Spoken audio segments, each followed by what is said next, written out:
Ted Bundy. Il n'était pas comme les autres tueurs en série. Beau, intelligent, cultivé, Bundy savait gagner la confiance des femmes avec une facilité déconcertante. Mais derrière cette façade se cachait un véritable monstre. Ted Bundy est né en 1946 à Burlington, dans le Vermont. N'ayant jamais connu ses vrais parents, il a été élevé par sa grand-mère maternelle comme son propre fils. Obsédé par la violence dès son plus jeune âge, ses voisins racontaient qu'il aimait torturer des animaux. Brisé par sa première rupture amoureuse, il changea du tout au tout. Il devint froid, haineux envers les femmes. Et c'est peut-être ce tournant qui l'a conduit à tuer. Entre 1974 et 1978, Ted Bundy s'en prit à plus de 30 femmes à travers les États-Unis, mais le chiffre réel pourrait être bien plus élevé. Sa méthode était rodée. Il faisait semblant d'être blessé, s'approchait de jeunes femmes au grand cœur, leur demandait de l'aide et attendait que leur méfiance se dissipe. Une fois leur garde baissée, il passait à l'acte et les tuait. Après avoir entraîné ses victimes dans des endroits isolés, il ne se contentait pas de les violer et de les tuer, il commettait des actes d'une barbarie inimaginable. Ted Bundy ne tuait pas pour effacer ses traces, il tuait simplement parce qu'il aimait ça. En 1975, la police repéra par hasard une voiture suspecte qui roulait à toute allure en pleine nuit. À l'inspection, les agents découvrirent, stupéfaits, des menottes, des cordes, des couteaux et une cagoule de ski, tous les outils de ces crimes. Il fut arrêté, jugé et condamné. Bundy s'évada 2 fois de prison au Colorado. Lors de sa 2e évasion, il se rendit en Floride où, en l'espace d'1 seul mois, il assassina brutalement 3 jeunes femmes dans une maison de sororité universitaire. En 1978, il fut de nouveau arrêté après qu'un agent de patrouille contrôla son identité. Le procès de Ted Bundy, en 1979, fut le premier procès pour meurtre aux États-Unis à être retransmis en direct à la télévision. Des millions de spectateurs le regardèrent se défendre lui-même, mais toute son intelligence ne put le sauver. Il fut condamné à mort 3 fois, et le 24 janvier 1989, Ted Bundy fut officiellement exécuté sur la chaise électrique. Jeffrey Dahmer. Quand on parle des tueurs en série les plus terrifiants, Jeffrey Dahmer est impossible à ignorer. Ce meurtrier de masse avait un penchant pour le cannibalisme et les expériences macabres. Dahmer est né en 1960 aux États-Unis. Enfant, il préférait disséquer des animaux morts plutôt que jouer avec ses camarades. C'était un étudiant séduisant, à l'apparence amicale et douce. Qui aurait pu deviner que derrière ce visage se dissimulait un monstre véritable ? Entre 1978 et 1991, au moins 17 jeunes hommes disparurent après avoir rencontré Dahmer. Il les attirait dans son appartement avec des promesses de séances photos gratuites, puis les droguait, les étranglait et commençait ses horribles expérimentations. Il démembrait ses victimes, conservait des crânes, des ossements, et allait même jusqu'à consommer certaines parties de leur corps. Le 22 juillet 1991, une victime potentielle parvint miraculeusement à s'échapper de l'appartement et courut alerter la police. Quand les agents pénétrèrent chez Dahmer, ils furent frappés d'horreur. Des polaroïdes de corps démembrés, des crânes humains alignés sur des étagères et un réfrigérateur rempli de restes humains. En 1992, il fut condamné à 16 peines de réclusion à perpétuité. En 1994, alors qu'il était incarcéré, Dahmer fut battu à mort par un codétenu à l'aide d'une barre de métal, Jack l'Éventreur. Il y a plus de 130 ans, dans le quartier de Whitechapel à Londres, un tueur mystérieux semait la terreur. Il entra dans l'histoire sous le nom de Jack l'Éventreur, le premier tueur en série à hanter le monde entier. Entre août et novembre 1888, au moins 5 femmes furent d'Ono sauvagement assassinées. Toutes étaient des prostituées vivant dans la misère.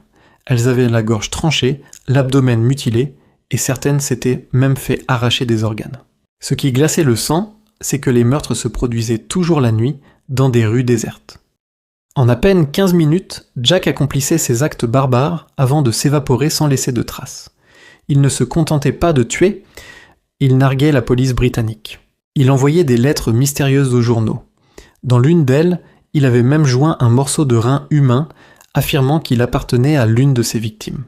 Les enquêteurs pensèrent que Jack l'Éventreur possédait des connaissances anatomiques, peut-être un médecin ou un boucher. Pourtant, il ne fut jamais arrêté. Et depuis plus de 130 ans, d'innombrables théories ont émergé sur sa véritable identité. Un membre de l'aristocratie britannique, Des rumeurs désignaient le prince Albert Victor, petit-fils de la reine Victoria. Une autre théorie audacieuse proposait que Jack l'Éventreur était en réalité Jill l'Éventreur, une tueuse cherchant à se venger des prostituées. Malgré des centaines de suspects interrogés, Jack l'Éventreur demeure un fantôme que personne n'a jamais pu capturer. John Wayne Gacy. Gacy est né en 1942. Citoyen modèle, homme d'affaires mousse prospère, même impliqué en politique.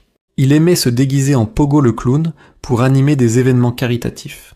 Mais derrière cette façade bienveillante se cachait un véritable monstre. Entre 1972 et 1978, de nombreux jeunes hommes disparurent sans laisser de traces dans l'Illinois. Les victimes étaient pour la plupart des adolescents, des fugitifs ou des jeunes attirés par de fausses promesses. Ils disparaissaient tous après avoir croisé la route de Gacy. Il attirait ses victimes militants chez lui, prétendant leur faire un tour de magie avec des menottes. Ensuite, il les torturait et les assassinait, puis les enterrait directement sous sa maison, dans le vide sanitaire. Quand l'espace fut saturé, il commença à jeter les corps dans la rivière. En décembre 1978, un garçon de 15 ans disparut, après avoir dit à sa famille qu'il se rendait chez Gacy pour un entretien d'embauche. La police perquisitionna la maison de Gacy et fut horrifiée de découvrir des ossements humains qui affleuraient de la terre. En 1980, Gacy fut condamné à mort pour meurtre en série. Mais même face à la peine capitale, il resta impassible. Le 10 mai 1994, Gacy fut officiellement exécuté. Charles Manson. Si vous avez entendu parler du meurtre de l'actrice Sharon Tate, c'est le crime le plus atroce commis par la famille Manson. Charles Manson n'a directement tué personne, mais il a endoctriné des dizaines de personnes, les transformant en tueurs fanatiques. Manson est né en 1934. Sa mère était alcoolique et avait été emprisonnée pour vol. En grandissant, il passa sans cesse d'un centre de redressement à l'autre et une grande partie de sa jeunesse se déroula derrière les barreaux. Après sa libération en 1967, Manson rassembla en Californie un groupe de jeunes désillusionnés. Il se proclama Messie, répandit des théories conspirationnistes sur une apocalypse imminente. Le 9 août 1969, suivant les ordres de Manson, un groupe de ses adeptes fit irruption au domicile de l'actrice Sharon Tate, qui était enceinte de 8 mois. Ils la poignardèrent sauvagement, ainsi que 4 de ses amis, laissant le mot « pig » écrit en sang sur le mur. Le lendemain soir, Manson ordonna des meurtres similaires contre Leno et Rosemary LaBianca. Après les meurtres, il fallut des mois à la police pour relier les points. Manson fut condamné à mort, mais sa peine fut commuée en réclusion à perpétuité quand la Californie abolit la peine capitale. Il mourut en prison en 2017 à l'âge de 83 ans. Richard Ramirez. En 1984, toute la ville de Los Angeles était paralysée par la terreur. Des familles étaient attaquées chez elles dans leur propre foyer. Le coupable n'était autre que Richard Ramirez. Né en 1960 dans une famille violente et pauvre, c'est son cousin, un vétéran de guerre, qui alluma en lui la flamme meurtrière. Ce dernier lui racontait dans les moindres détails les tueries auxquelles il avait participé. Cela rendit Ramirez obsédé par la mort dès son plus jeune âge. Entre 1984 et 1985, Ramirez commit une série de meurtres d'une brutalité sans nom. Il s'introduisait chez ses victimes en pleine nuit, attendait qu'elles s'endorment avant de frapper. Après chaque meurtre, il traçait des symboles sataniques sur les murs avec du sang. Les habitants verrouillaient leurs portes, incapables de dormir. La police mobilisait des forces considérables, mais ne parvenait pas à le trouver. Le 31 août 1985, Ramirez entra dans une épicerie, mais un riverain le reconnut grâce aux informations diffusées à la télévision. Il se mit à crier, et tout le quartier se lança à la poursuite de Ramirez dans les rues. Des civils le maîtrisèrent et le maintinrent au sol jusqu'à l'arrivée de la police. Ramirez fut condamné à mort pour 13 chefs de meurtre, mais il ne manifesta aucune peur. Il ne mourut cependant pas par exécution. En 2013, il s'éteignit en prison des suites d'un cancer du foie.